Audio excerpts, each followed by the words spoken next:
El 26 de mayo de 2025, Daniel Maldonado Díaz, veterano del ejército estadounidense de 42 años, murió de un disparo en el pecho en la cocina de su casa en la barriada Nueva de Utuado. No llegaron a arrestarlo, no llegaron a confrontarlo, llegaron porque su hermana Carmen llamó al 911 pidiendo ayuda, porque Daniel estaba en una crisis. Lo que ocurrió en esos minutos dentro de esa casa está en el centro de una demanda federal que cuestiona no solo las acciones de un sargento de la Policía de Puerto Rico, sino el sistema entero con la respuesta que tuvo a esta crisis y que ha tenido con otras en la isla. Hoy converso con dos personas que investigaron este caso de cerca y que acompañan a la familia en su reclamo de justicia. Se trata del gran amigo Fermín Arraiza, director legal de ACLU, la Unión Americana de Libertades Civiles, y Mari Narváez, directora ejecutiva de Kilómetro Cero. Bienvenidos a ambos. Fermín, vamos a remontarnos a ese 26 de mayo. Vamos a llevar a la audiencia a qué fue lo que ocurrió. Sí, mira, recordemos que estamos hablando pues, del Día de la Recordación, ¿verdad? El Memorial Day que se celebra en Estados Unidos y por tanto en Puerto Rico, y que estamos hablando de un veterano de guerra que estaba atravesando por una crisis emocional. Es bien importante que el público entienda que cuando se da este tipo de situación, o sea, en este caso, Carmen y su mamá, Nilda, estaban llegando de la playa bastante en horas de la tarde. Y aparentemente surge una discusión por asuntos económicos entre los hermanos Carmen y Daniel. Y entonces, en medio de la discusión, aparentemente Carmen le pide que abandone el hogar, que había ocurrido en ocasiones anteriores. Él se iba a casa de la tía a pernoctar en lo que se calmaban las cosas. Daniel no quiso irse, la discusión se volvió un tanto álgida y Carmen llama a la policía, porque en ocasiones anteriores había llamado, la policía había llegado y lo habían logrado calmar. Y se había logrado el resultado, ¿verdad? Que era que se calmara la situación. En esta ocasión, pues no ocurrió eso. La policía llega, la mamá de Carmen está en el cuarto. Carmen baja las escaleras, porque ellos vivían en una segunda planta, y atiende a la policía afuera, en la calle, en la acera. Los policías, son dos policías, sabiendo que hay una situación de crisis emocional, cometen el error de subir las escaleras de la casa con Carmen y van a confrontar a Daniel, cuando se supone que en este tipo de circunstancias pues intervenga un equipo, ¿verdad?, de personas que estén capacitadas para manejar este tipo de situación y que hayan recibido el adiestramiento para manejar esta situación. Y que Carmen les advirtió que se trataba de un paciente de salud mental que estaba en una crisis. Claro, claro. Y además estamos hablando de una persona, el policía que interviene, el policía que dispara, está casado con un pariente de ellos, o sea, conoce a Daniel. Conocía a Daniel y conocía de sus condiciones. Cuando suben las escaleras de la casa, que llegan a la puerta, Daniel está en la cocina y la hermana le avisa que, pues, que llegó la policía para entablar un diálogo, para resolver la situación. Daniel se molesta, tira la gaveta de la cocina y cuando viene caminando para la puerta, estamos hablando de que es un trayecto bastante largo. Ahí pueden haber cerca de 50, 55 pies. Cuando él viene caminando por a mitad de la sala, que quizás está a 18 o 20 pies de distancia, el policía desenfunda sin mediar palabra alguna y le da un tiro en el pecho. Esto frente a la hermana, a Carmen. Nilda Díaz, que es la mamá, estaba todavía en el cuarto. Y Carmen le pregunta, ¿por qué hiciste eso? Eh, Él le contesta algo, que como que él había tenido incidentes anteriores. eh, Aparentemente había tenido conflictos anteriores, en casos anteriores con personas que tenían armas blancas. Pero la hermana dice en todo momento que él no tenía ningún arma blanca en las manos. Así que ella se dirige hacia su hermano, trata de darle primeros auxilios. Antes de eso, el hermano pues retrocede con el tiro en el pecho y cae cerca de la cocina, que es donde la hermana trata de brindarle ayuda y lamentablemente murió allí. El problema de la escena es que tan pronto esto pasa, a Carmen y a la mamá las sacan de la casa, las bajan y la escena, pues, ¿verdad? Queda a la merced de los policías que estaban allí. Un policía, un segundo policía que no vio lo que ocurrió porque se quedó en el área de las escaleras de la casa, cerca del balcón, y el policía que dispara. O sea, la única testigo presencial es la hermana, Carmen Jazmín. Y en ese sentido, pues, ¿verdad? Nosotros analizamos el caso, nos ayudó en la confección de la demanda la compañera Wanda Valentín Custodio, que en paz descanse, falleció un día después de haberse presentado esta demanda. Y pues, es un caso típico de violación de derechos civiles en circunstancias muy lamentables, ¿verdad? Porque cuando tenemos pacientes de salud mental o personas en crisis emocional, lo que hace falta es ayuda. No es un acto de agresión y sobre eso pues pueda abundar la compañera. Sí, precisamente les quería preguntar, ¿cómo llegaron a este caso? O sea, ¿cómo es que llegan a Daniel y a Carmen, sobre todo a Carmen? Pues nosotros, la familia por lo general nos hace el primer acercamiento. De hecho, cuando la policía mata a gente, nosotros siempre lo denunciamos, pero tenemos como una política no escrita, ¿verdad? No hacer nosotros el acercamiento a la familia. Así que ella, no recuerdo por qué vía, pero se comunicó con nosotras y ahí entonces sí vinieron a la oficina, documentamos el caso, las entrevistamos, también fuimos con ella a los medios de comunicación, ¿verdad? Y es importante que la gente sepa que Kilómetro Cero es una organización que lleva ya ¿cuántos años, Maribel? 8 años. 8 años y precisamente se dedica a dar apoyo, soporte a familias que se encuentran en circunstancias similares a esta y también, ¿verdad? Están bien pendientes a los casos de feminicidios que ocurren en Puerto Rico y que involucran también. Nosotros documentamos la violencia policial particularmente y entre muchas otras cosas, ¿verdad? Porque hacemos investigación, recogemos datos, también hacemos trabajo comunitario y en ese trabajo comunitario tenemos un grupo de apoyo especialmente a las madres, esposas, hermanas, tías de aquellas personas que la policía ha matado en intervenciones. Muy bien. Y entonces, así es que llega el caso de Daniel. Carmen o algún familiar se comunica con Sí, ustedes. ahora me acuerdo que fue mediante un abogado de Utuado que es amigo de ellas y él nos contactó y entonces ¿verdad? Establecimos comunicación con ella. Desde aquel entonces las llevamos a donde Fermín en la ACLU. Él les dio una orientación legal allí y allí. Y por lo que se establece en la demanda, la familia alega que en todo momento fueron explícitos con la policía de que se trataba de un paciente en crisis, un paciente de salud mental en crisis. ¿Qué cambia en eso, el análisis legal y ético de lo que ocurrió allí?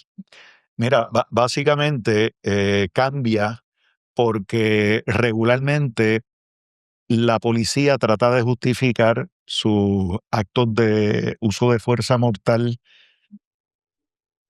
tratando de evidenciar que la vida de la gente corre peligro o la vida de un tercero y que entonces se vio obligado a utilizar esta fuerza. ¿Y cuál es el protocolo? Sí, para evitar eso existe un protocolo que se adopta a raíz de la reforma de la Policía de Puerto Rico en el 2013, creo que tiene fecha del 2016, pero que se empezó a implementar unos años en el área de Arecibo, Utuado precisamente, pero nosotros no hemos visto que haya resuelto el problema que tenemos, que prácticamente es una epidemia de muertes a manos de la policía por parte de personas que están pasando por una crisis emocional. O sea, Y una entonces, década después, la reforma no ha reformado en no, nada no, este no, no, tipo de no, conducta. no. Ese proyecto particularmente que menciona Fermín es el proyecto piloto de la policía.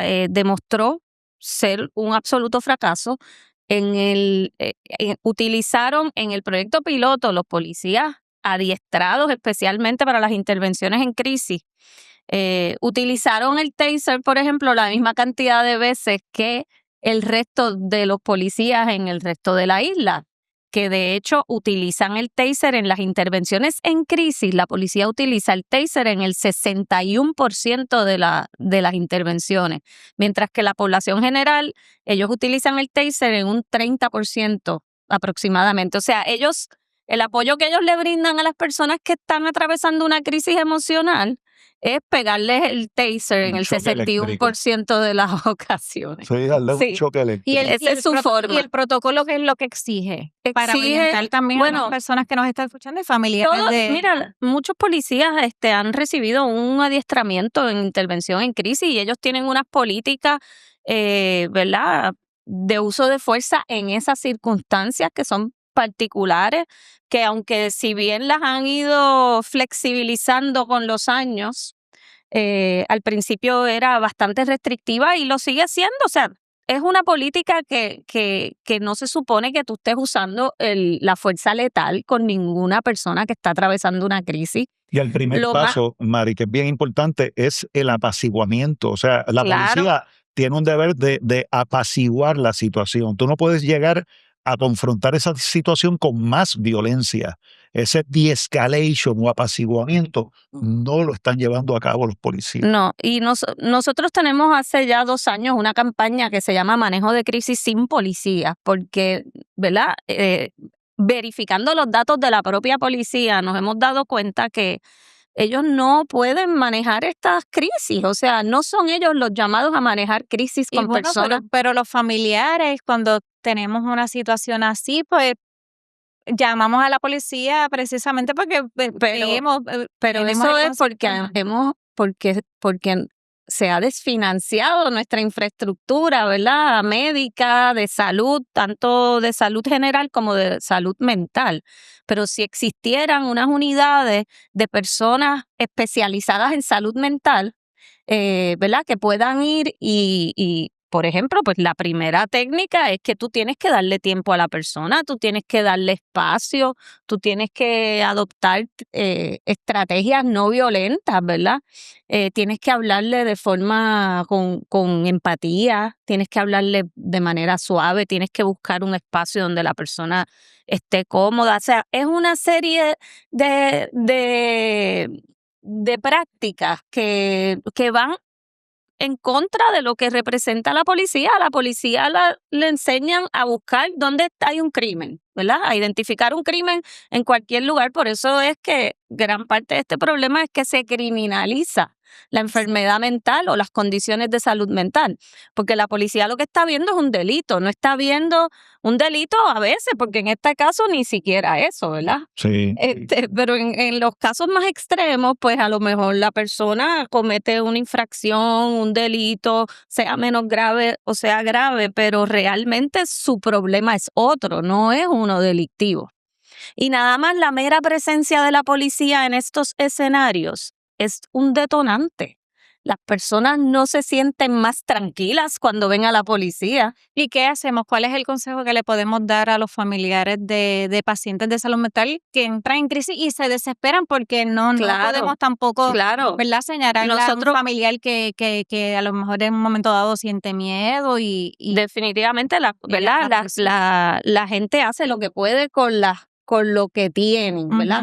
Con las herramientas que tienen. Nosotros abogamos por cambios sistémicos, ¿verdad? Es decir, porque se abandone la práctica de mandar a policías a intervenir con estas personas que están en una crisis, que se busquen otras alternativas y que se fortalezca la infraestructura de salud mental en nuestro país para poder tener esas unidades que no me las estoy inventando yo, que existen en un montón de países y en un montón de estados, precisamente de Estados Unidos, ¿verdad? Y eso es parte de un proyecto que se está trabajando desde la ACLO en colaboración con Kilómetro Cero, tratar de someter una propuesta de proyecto de ley de forma tal que se asigne este tipo de tareas a personal médico capacitado para atender situaciones de crisis emocional, que no sea la policía de Puerto Rico. Y lo estamos viendo cada vez con más frecuencia y a lo mejor no es un caso, ¿verdad?, como de Daniel, pero recientemente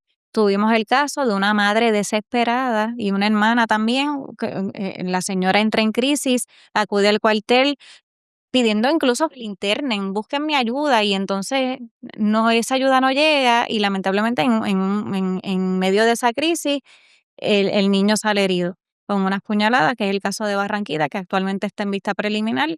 Me preocupa mucho cuál vaya a ser el desenlace de ese caso, porque se trata evidentemente, ¿verdad?, por todo lo que ha trascendido, de una paciente de salud mental que buscó ayuda, a lo mejor en el lugar que ella creía pertinente y que su familia creía pertinente, que era la policía, y no se manejó de manera adecuada. Pero volviendo al caso de Daniel, ustedes dentro de la investigación que ustedes hicieron, ¿pudieron ver algo más allá de lo que dice el expediente El, expediente como bueno, tal, o la investigación? la información que divulga la policía, por lo general, la versión de las personas afectadas suele ser muy distinta. O sea, eso no es poco, eso es común. La policía por lo general establece una narrativa que es criminalizante y es estigmatizada, ¿verdad? Ellos rápido dicen que él tenía un cuchillo, pero la familia dice que allí nunca vieron un cuchillo en la escena. ¿Se ocupó un cuchillo allí?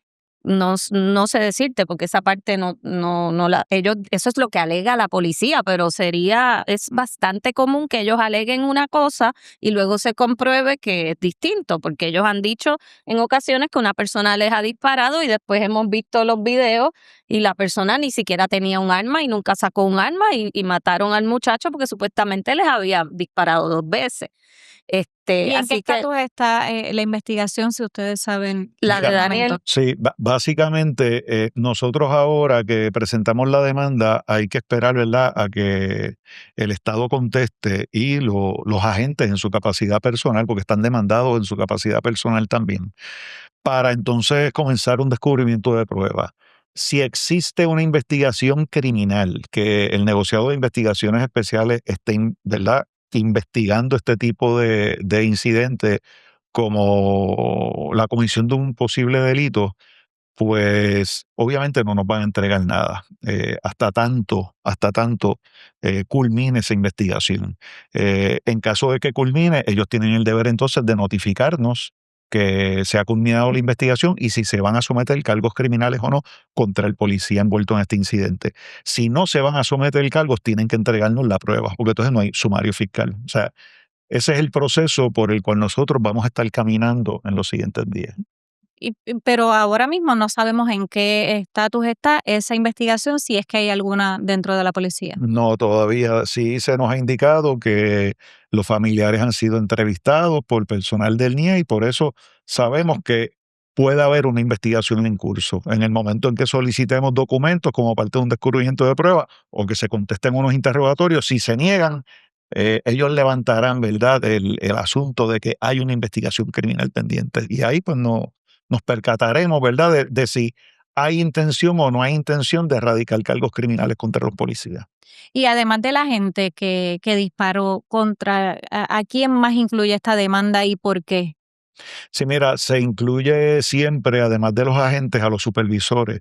Estamos hablando de que el que dispara, que es Julio Nieves, es un sargento de la policía, o sea, no es un mero agente, Ah, caramba. es O un, sea, es que un estamos oficial hablando con de, rango. sí.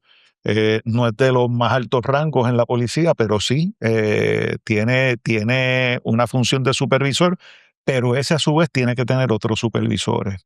¿Qué sucede? En el caso de los casos de brutalidad policíaca, como nosotros tenemos una reforma de la policía, se supone que desde el superintendente hasta el supervisor inmediato de la gente que agrede se incluyen en las demandas. ¿Por qué? Porque nosotros tenemos que demostrar que ellos, a pesar de que conocían las disposiciones de la reforma de la policía, no hicieron nada o por entrenar a sus agentes o por supervisarlos adecuadamente. Esa es la carga de la prueba que nosotros tenemos en su día, pero por eso es que son demandados en su capacidad personal y por eso es que se incluye a los supervisores, aunque no hayan estado en la escena. En la demanda se menciona este asunto de conducta como indiferencia deliberada. Sí, porque cuando tú demandas bajo la Ley de Derechos Civiles Federal, se incluye una causa de acción contra el funcionario en su capacidad personal. En Puerto Rico te incluyen la demanda contra el Estado y contra los funcionarios en su capacidad oficial por negligencia. La indiferencia deliberada va un poco más allá de la negligencia. Para tú probar indiferencia deliberada, tienes que demostrar que los oficiales y sus supervisores conocían que la conducta en la cual incurrieron no era una conducta adecuada, que con toda probabilidad iban a estar violentando derechos constitucionales o estatutarios de las personas afectadas, y aún así tomaron la decisión de actuar de esa manera o de no actuar de esa manera para proteger esos derechos. O sea, por eso es que es indiferencia deliberada. Es un nivel de prueba un poco mayor que se requiere bajo la Ley Federal de Derechos Civiles, que se puede utilizar en las cortes estatales. O sea, esto es un caso que nosotros radicamos en la corte estatal, pero no se radicó por mera negligencia. Se radica por negligencia y por indiferencia deliberada, porque a pesar de que conocen que hay una reforma de la policía, no están en cumplimiento con la reforma. Y en este caso, el no cumplir con la reforma produjo la muerte de un veterano de guerra. ¿Y qué conocemos sobre este sargento? ¿Tiene querellas administrativas?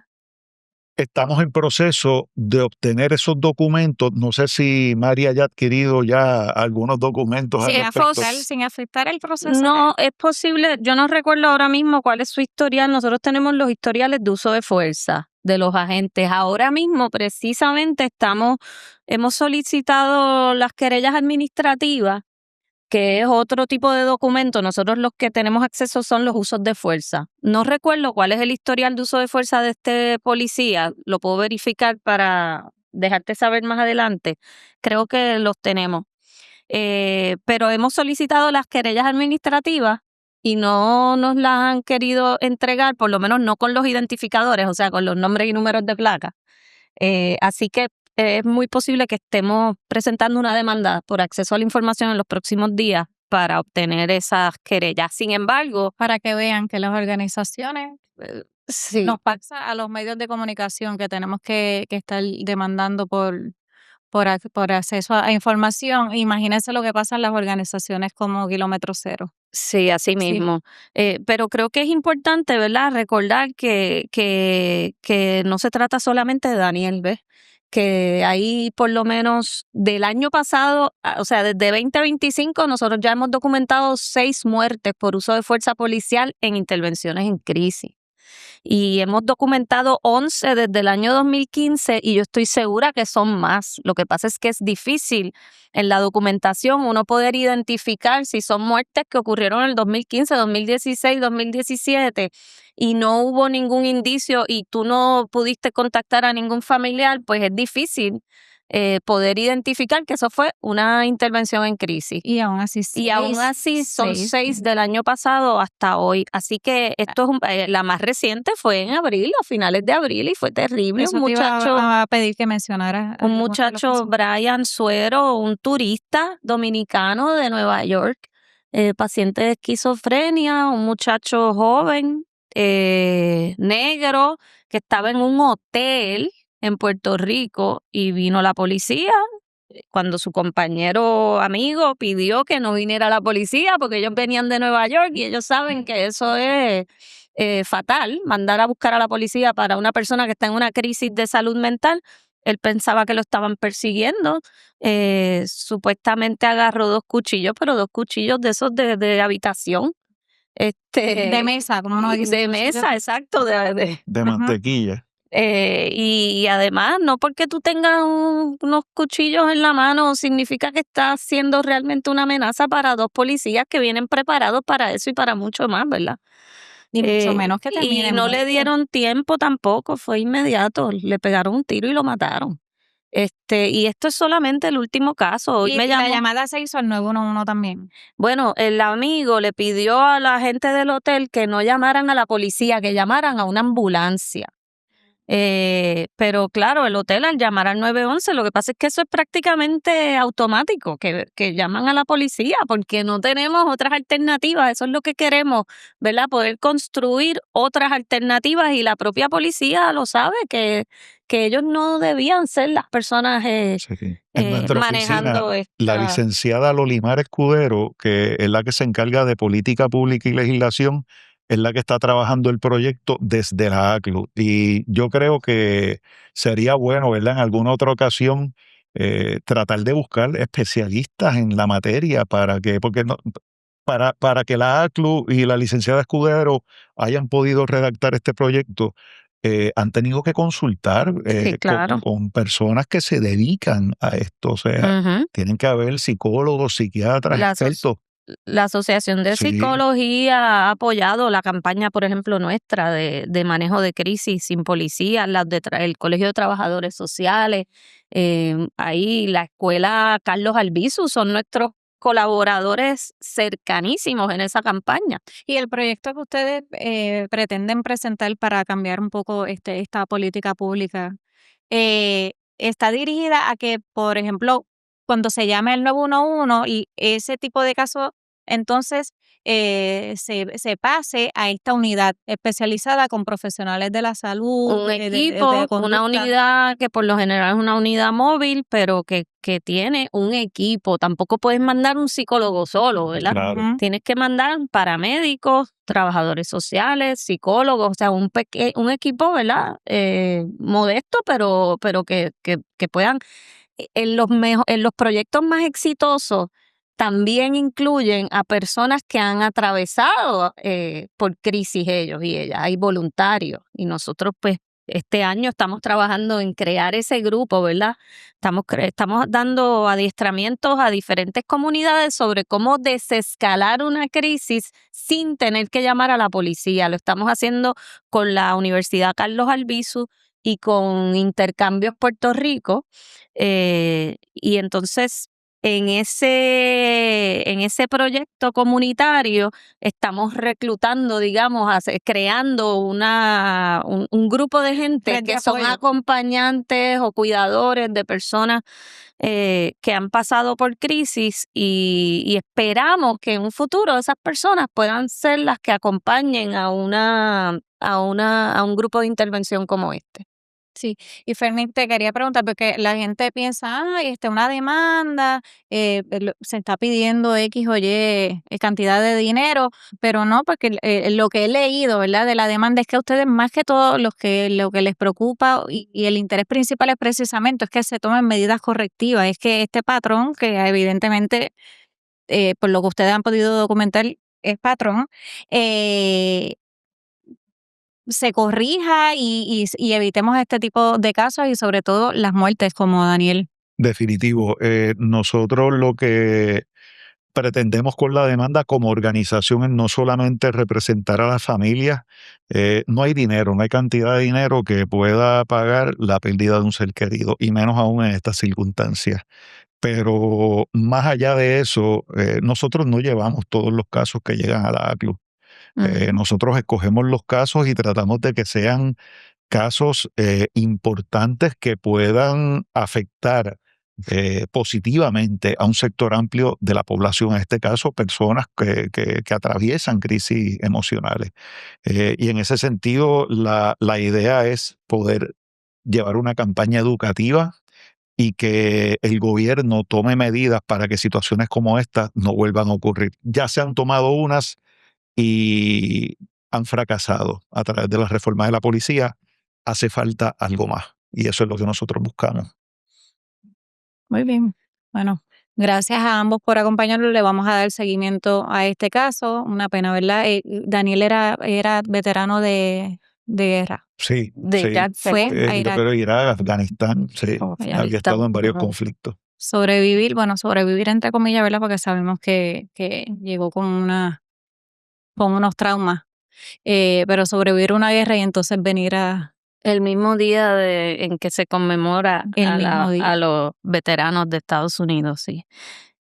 Bárbara, sí, puedo decir que la gente puede sumarse a la campaña de manejo de crisis sin policías en que no sea la policía.com. Ahí pueden recibir más información sobre este tema, ver los datos, ver los informes que hemos hecho, ver el manual comunitario sobre cómo desescalar una crisis sin llamar a la policía. Repítelo otra vez, Mar. Que no sea la policía.com. Que no sea la policía.com.